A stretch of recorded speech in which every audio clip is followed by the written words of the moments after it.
Operation సింధూర్లో పాకిస్తాన్లోని ఉగ్ర స్థావరాలు నేలమట్టమయ్యాయి.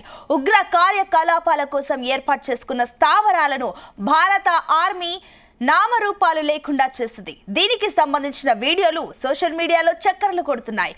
అవన్నీ ఉగ్ర కేంద్రాలు, అక్కడ ఉండేదంతా కరుడుగట్టిన ముష్కరులు. అవకాశం దొరికినప్పుడల్లా ఆయుధాలతో భారత్పై విరుచుకుపడడమే వారి పని. పహల్గామ్ ఉగ్రదాడికి ప్రతీకారంతో వారి పీచమనించింది.